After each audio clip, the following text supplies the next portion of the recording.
Hi friends, welcome back to my channel. ಇವತ್ತಿಂದ ನಾನು weight loss ಜರ್ನಿನ start ಮಾಡಿದ್ದೀನಿ. ಯಾರೆಲ್ಲ ಓವರ್ ವೆಯ್ಟ್ ಇರ್ತಾರೋ ಹಾಗೆ ಯಾರೆಲ್ಲ ಪೋಸ್ಟ್ ಪ್ರೆಗ್ನೆನ್ಸಿ ವೆಯ್ಟ್ ಲಾಸ್ ಮಾಡಬೇಕು ಅಂತ ಅಂದ್ಕೊಂಡಿರ್ತಾರೋ ಅವರಿಗೆ ಹೆಲ್ಪ್ ಆಗಲಿ ಅಂತ ವಿಡಿಯೋ ಮಾಡ್ತಿದ್ದೀನಿ.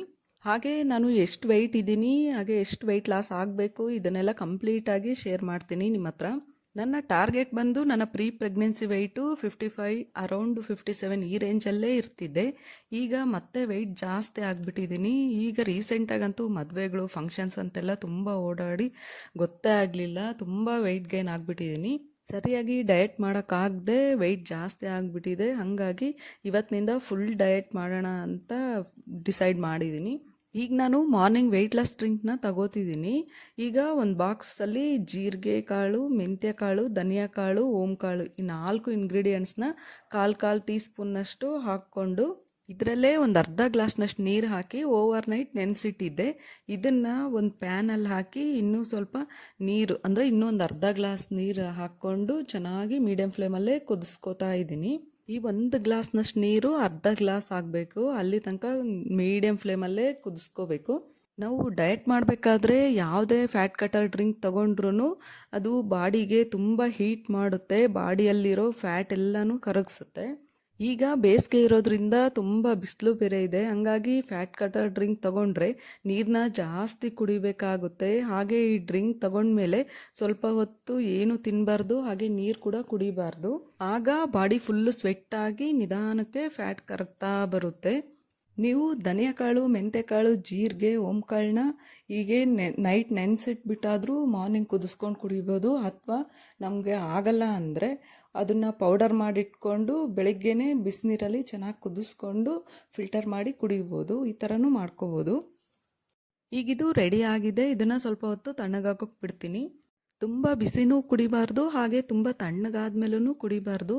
ಕಾಫಿ ಕುಡಿತೀವಲ್ಲ ಆ ಹೀಟಿದ್ರೆ ಸಾಕಾಗುತ್ತೆ. ಈ ವೆಯ್ಟ್ ಲಾಸ್ ಡ್ರಿಂಕ್ ತಣ್ಣಗಾಗೋಷ್ಟೊತ್ತಿಗೆ ನನ್ನ ವೆಯ್ಟ್ ಎಷ್ಟಿದೆ ಅಂತ ಚೆಕ್ ಮಾಡೋಣ ಬನ್ನಿ. ನನ್ನ ಡೇ 1 ವೆಯ್ಟ್ ಬಂದು 68.7 kg ಇದ್ದೀನಿ, ಅಂದರೆ 69 ಅಂತ ಕನ್ಸಿಡರ್ ಮಾಡೋಣ. ಓವರ್ ವೆಯ್ಟೇ ಆಗಿಬಿಟ್ಟಿದ್ದೀನಿ. ಸೊ ಫುಲ್ ಸ್ಟ್ರಿಕ್ಟಾಗಿ ಡಯಟ್ ಮಾಡಿ ವೆಯ್ಟ್ ಲಾಸ್ ಮಾಡ್ತೀನಿ.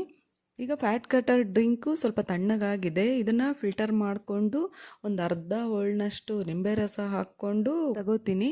ಇಲ್ಲಿ ಮೇಯ್ನ್ ಇಂಪಾರ್ಟೆಂಟ್ ಏನಪ್ಪ ಅಂದರೆ ಅರ್ಲಿ ಮಾರ್ನಿಂಗು ನೀವು ಯಾವುದೇ ಕಾರಣಕ್ಕೂ ಖಾಲಿ ಹೊಟ್ಟೆನಲ್ಲಿ ವೆಯ್ಟ್ ಲಾಸ್ ಡ್ರಿಂಕ್ಸ್ ಆಗಲಿ ಡಿಟಾಕ್ಸ್ ಡ್ರಿಂಕ್ಸ್ ಆಗಲಿ ಯಾವುದೂ ತಗೋಬೇಡಿ.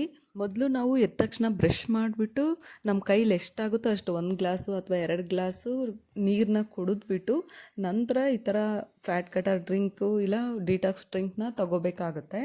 ಈ ರೀತಿ ಮುಂಚೆನೇ ನೀರು ಕುಡಿಯೋದ್ರಿಂದ ವೆಯ್ಟ್ ಲಾಸ್ ಡ್ರಿಂಕ್ ಆಗಲಿ ಡಿಟಾಕ್ಸ್ ಡ್ರಿಂಕ್ ಆಗಲಿ ತಗೊಳ್ಳೋದ್ರಿಂದ ಯಾವುದೇ ರೀತಿ ಸೈಡ್ ಎಫೆಕ್ಟ್ಸ್ ಆಗೋದಿಲ್ಲ. ಹಾಗೆ ನೀರು ಕುಡಿದು ಸ್ವಲ್ಪ ಹೊತ್ತು ಆದಮೇಲೆ ಈ ಥರ ಡ್ರಿಂಕ್ ತಗೋಬೇಕು. ಫ್ಯಾಟ್ ಕಟರ್ ಡ್ರಿಂಕ್ನ ತಗೊಂಡು ಒಂದು 20ರಿಂದ 30 ನಿಮಿಷ ವರ್ಕೌಟ್ಸ್ನ ಮಾಡ್ತೀನಿ. ಇನ್ನು ಟೈಮ್ ಸಿಕ್ತು ಅಂದರೆ ಇನ್ನೂ ಜಾಸ್ತಿನೇ ವರ್ಕೌಟ್ ಮಾಡ್ತೀನಿ.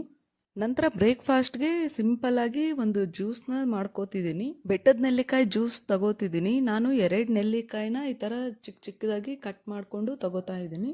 ನೆಲ್ಲಿಕಾಯಿನ ಚಿಕ್ಕದಾಗಿ ಕಟ್ ಮಾಡ್ಕೊಂಡು ಇಟ್ಕೊಂಡಿದ್ದೀನಿ. ನೆಕ್ಸ್ಟ್ ನಾನು ಒಂದು ಮಿಕ್ಸಿ ಜಾರ್ ತೊಗೊಂಡು ಇದರಲ್ಲಿ ಕಟ್ ಮಾಡಿರೋಂಥ ನೆಲ್ಲಿಕಾಯಿ ಹಾಕಿ ಇದ್ರ ಜೊತೆಗೆ ಒಂದು 5ರಿಂದ 6 ಕಾಳು ಮೆಣಸು, ಹಾಗೆ ಒಂದು 1/4 ಟೀ ಸ್ಪೂನ್ ಜೀರಿಗೆ, ಒಂದು ಸ್ವಲ್ಪ ಕರ್ಬೇವಿನ ಸೊಪ್ಪು ಇವೆಲ್ಲ ಹಾಕ್ಕೊಂಡು ಇದರಲ್ಲೇ ಒಂದು ಅರ್ಧ ಗ್ಲಾಸ್ನಷ್ಟು ನೀರು ಹಾಕಿ ಚೆನ್ನಾಗಿ ಗ್ರೈಂಡ್ ಮಾಡ್ಕೋತೀನಿ.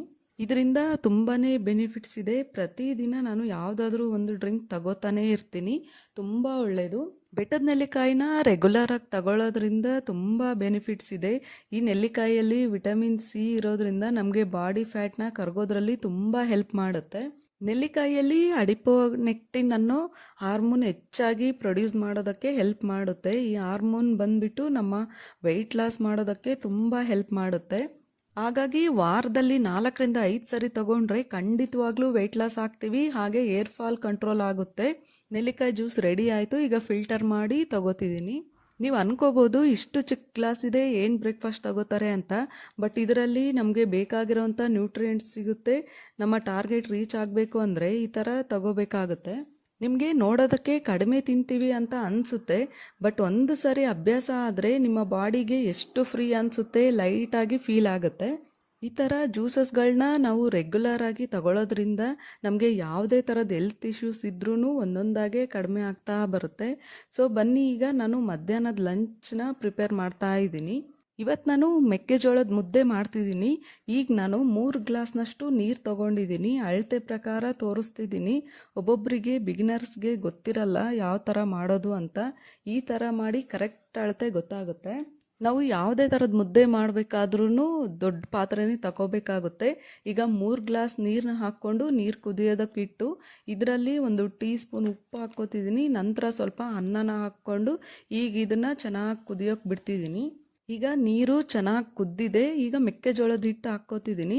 ನಾವು ನೀರನ್ನ ಯಾವ ಗ್ಲಾಸ್ ಅಳತೆಯಲ್ಲಿ ತಗೊಂಡಿರ್ತೀವೋ ಅದೇ ಗ್ಲಾಸ್ ಅಳತೆಯಲ್ಲಿ 3 ಗ್ಲಾಸ್ ನೀರಿಗೆ 1.5 ಗ್ಲಾಸ್ನಷ್ಟು ಹಿಟ್ಟನ್ನ ತಗೋಬೇಕಾಗತ್ತೆ. ನಾನಿಲ್ಲಿ ಚಿಕ್ಕ ಮೆಜರ್ಮೆಂಟ್ ಕಪ್ಪಲ್ಲಿ ಹಾಕ್ಕೋತಿದ್ದೀನಿ, ಬಟ್ ಕರೆಕ್ಟಾಗಿ ಹಾಕ್ಕೋತಾ ಇದ್ದೀನಿ. ಈಗ ಹಿಟ್ಟು ಹಾಕ್ಕೊಂಡು ಒಂದು 10ರಿಂದ 15 ನಿಮಿಷ ಚೆನ್ನಾಗಿ ಕುದಿಸ್ಕೋತೀನಿ. ಹಿಟ್ಟನ್ನ ಚೆನ್ನಾಗಿ ಕುದಿಸ್ಕೊಳ್ಳೋದ್ರಿಂದ ನಾವು ತಿನ್ನಬೇಕಾದ್ರೆ ಯಾವುದೇ ರೀತಿ ಹೊಟ್ಟೆ ನೋವು ಬರೋದು ಈ ಥರ ಏನೂ ಆಗೋದಿಲ್ಲ. ಚೆನ್ನಾಗಿ ಹಿಟ್ಟು ಕುದ್ದಿರುತ್ತಲ್ಲ ಹಂಗಾಗಿ. ಈಗ ಹಿಟ್ಟು ಚೆನ್ನಾಗಿ ಕುದ್ದಿದೆ. ಈಗ ನಾನು ಮುದ್ದೆ ಕೋಲ್ನಿಂದ ಕೈ ಬಿಡದೆ ಹಾಗೆ ತಿರುಗಿಸ್ಕೋತೀನಿ. ಎಷ್ಟು ಚೆನ್ನಾಗಿ ತಿರುಗಿಸ್ಕೋತೀವೋ ಅಷ್ಟು ಚೆನ್ನಾಗಿ ಗಂಟಿಲ್ದಾಗೆ ಮುದ್ದೆ ಮಾಡ್ಕೋಬೋದು. ಒಬ್ಬೊಬ್ಬರ ಮನೆಯಲ್ಲೇ ಒಂದೊಂದು ಥರ ಡಿಫ್ರೆಂಟ್ ಸ್ಟೈಲಲ್ಲಿ ಮುದ್ದೆ ಮಾಡ್ತಾರೆ. ಬಟ್ ನಮ್ಮ ಮನೆಯಲ್ಲಿ ಈ ಥರನೇ ಮುದ್ದೆ ಮಾಡೋದು. ನಮ್ಮ ಮನೇಲಿ ಎಲ್ರಿಗೂ ರೆಗ್ಯುಲರಾಗಿ ಮುದ್ದೆ ಇರಲೇಬೇಕು. ತುಂಬಾ ಇಷ್ಟಪಟ್ಕೊಂಡು ತಿಂತಾರೆ. ಹಾಗೆ ನಾನು ಹೆಚ್ಚಾಗಿ ಮುದ್ದೆನೇ ಮಾಡ್ತೀನಿ. ಇದೊಂದೇ ಅಲ್ಲ, ರಾಗಿ ಮುದ್ದೆ ಮಾಡ್ಬೋದು, ಜೋಳದ ಮುದ್ದೆ ಮಾಡ್ಬೋದು, ಇನ್ನೂ ಬೇರೆ ಬೇರೆ ಥರ ಹಿಟ್ಟಿಂದ ಮುದ್ದೆ ಮಾಡ್ತಾರೆ. ಹೆಲ್ತ್ಗೆ ತುಂಬ ಒಳ್ಳೆಯದು. ಇದನ್ನು ಕೆಳಗಿಳಿಸ್ಕೊಂಡು ಮುದ್ದೆ ಕೋಲಿಂದ ಚೆನ್ನಾಗಿ ನಾದ್ಕೊಂಡು ಮುದ್ದೆ ಮಾಡ್ಕೋತೀನಿ. ಈ ಮೆಕ್ಕೆಜೋಳದ ಹಿಟ್ಟಿಂದ ರೊಟ್ಟಿ ಕೂಡ ಮಾಡ್ಕೋಬೋದು. ಇದರಿಂದ ತುಂಬಾ ಹೆಲ್ತ್ ಬೆನಿಫಿಟ್ಸ್ ಇದೆ. ನಾವು ಮೆಕ್ಕೆಜೋಳನ ರೆಗ್ಯುಲರ್ ಆಗಿ ತಿನ್ನೋದ್ರಿಂದ ರೋಗ ನಿರೋಧಕ ಶಕ್ತಿ ಹೆಚ್ಚಿಸುತ್ತೆ. ಇದರಲ್ಲಿ ಫೈಬರ್ ಕಂಟೆಂಟ್ ಜಾಸ್ತಿ ಇರೋದ್ರಿಂದ ನಮ್ಮ ದೇಹದಲ್ಲಿರೋ ಬ್ಯಾಡ್ ಕೊಲೆಸ್ಟ್ರಾಲ್ನ ಕಡಿಮೆ ಮಾಡಿಬಿಟ್ಟು ವೆಯ್ಟ್ ಲಾಸ್ ಮಾಡೋದಕ್ಕೆ ತುಂಬ ಹೆಲ್ಪ್ ಮಾಡುತ್ತೆ. ಹಾಗೆ ಮಲಬದ್ಧತೆನ ಕಡಿಮೆ ಮಾಡುತ್ತೆ. ನಂತರ ಕರಳಿನ ಸಂಬಂಧದ ಕಾಯಿಲೆಗಳನ್ನ ನಿವಾರಿಸುತ್ತೆ. ಇದರಲ್ಲಿ ಐರನ್ ಕಂಟೆಂಟ್ ಜಾಸ್ತಿ ಇರೋದ್ರಿಂದ ನಮ್ಮ ಬಾಡಿಯಲ್ಲಿ ಬ್ಲಡ್ ಇಂಪ್ರೂವ್ಮೆಂಟ್ ಚೆನ್ನಾಗಾಗುತ್ತೆ. ಇನ್ನೂ ತುಂಬ ಬೆನಿಫಿಟ್ಸ್ ಇದೆ ಈ ಮೆಕ್ಕೆಜೋಳ ತಿನ್ನೋದ್ರಿಂದ. ಮೆಕ್ಕೆಜೋಳದ ಮುದ್ದೆಗೆ ನಾನು ಹಾಗಲಕಾಯಿ ಸಾರನ್ನ ತೊಗೊಂಡಿದ್ದೀನಿ. ಹಾಗೆ ಒಂದು ಕ್ಯಾರೆಟ್ನ ಚಿಕ್ಕದಾಗಿ ಕಟ್ ಮಾಡಿಕೊಂಡು ತೊಗೊಂಡಿದ್ದೀನಿ.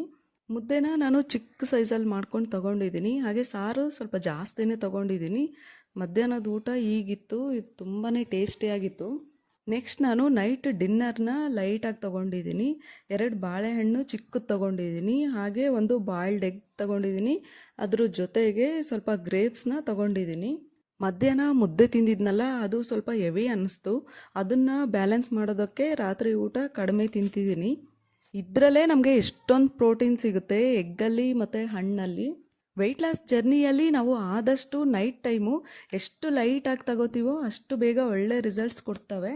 ಸ್ಟಾರ್ಟಿಂಗ್ ಸ್ವಲ್ಪ ಕಷ್ಟ ಆಗ್ಬೋದು, ಬಟ್ ನಮ್ಮ ಟಾರ್ಗೆಟ್ ರೀಚ್ ಆಗೋದಕ್ಕೆ ಇದೆಲ್ಲನೂ ಇಷ್ಟಪಟ್ಕೊಂಡು ಮಾಡಬೇಕು. 7 ಗಂಟೆಗೆಲ್ಲ ನೈಟ್ ಊಟ ಮುಗಿಸ್ಕೊಂಡು ಸ್ವಲ್ಪ ಹೊತ್ತು ವಾಕ್ ಮಾಡೋಣ ಅಂತ ಬಂದೆ. ರೆಗ್ಯುಲರಾಗಿ ಡೈಲಿ ವಾಕ್ ಮಾಡೋದಕ್ಕೆ ಟೈಮ್ ಆಗೋದಿಲ್ಲ. ಮನೆ ಕೆಲಸ ಮುಗಿಸ್ಕೊಂಡು ಹಾಗೆ ಲಿಹಾನ್ಗೆ ಊಟ ಮಾಡಿಸೋದೇ 1 ಗಂಟೆ ಆಗಿಬಿಡುತ್ತೆ. ನಂತರ ನೈಟ್ ಎಲ್ಲ ಪಾತ್ರೆ ತೊಳೆದು ಕಿಚನ್ ಕ್ಲೀನ್ ಮಾಡೋಷ್ಟೊತ್ತಿಗೆ 10-10:30 ಆಗಿಬಿಡುತ್ತೆ. ಒಂದೊಂದು ದಿನ ಕೆಲಸ ಎಲ್ಲ ಬೇಗ ಮುಗಿದ್ಬಿಡುತ್ತೆ. ಒಂದು 8-8:30ಗೆಲ್ಲ ಕೆಲಸ ಮುಗಿಸ್ಕೊಂಡು ವಾಕ್ ಮಾಡ್ತೀನಿ ಟೈಮ್ ಸಿಕ್ಕಾಗ. ಇವತ್ತಿನ ನನ್ನ ಡೇ ಹೀಗಿತ್ತು. ಈ ವಿಡಿಯೋನ ಇಲ್ಲಿಗೆ ಎಂಡ್ ಮಾಡ್ತಿದ್ದೀನಿ. ಈ ವಿಡಿಯೋ ಇಷ್ಟ ಆಗಿದ್ದರೆ ಪ್ಲೀಸ್ ಒಂದು ಲೈಕ್ ಮಾಡಿ, ಶೇರ್ ಮಾಡಿ, ಕಮೆಂಟ್ ಮಾಡಿ. ಹಾಗೆ ನನ್ನ ಚಾನಲ್ನ ಯಾರೆಲ್ಲ ಸಬ್ಸ್ಕ್ರೈಬ್ ಮಾಡದೆ ವಿಡಿಯೋಸ್ ನೋಡ್ತಿದ್ದಾರೋ ಪ್ಲೀಸ್ ಸಬ್ಸ್ಕ್ರೈಬ್ ಮಾಡಿಕೊಂಡು ಹೀಗೆ ಸಪೋರ್ಟ್ ಮಾಡಿ. Thanks for watching.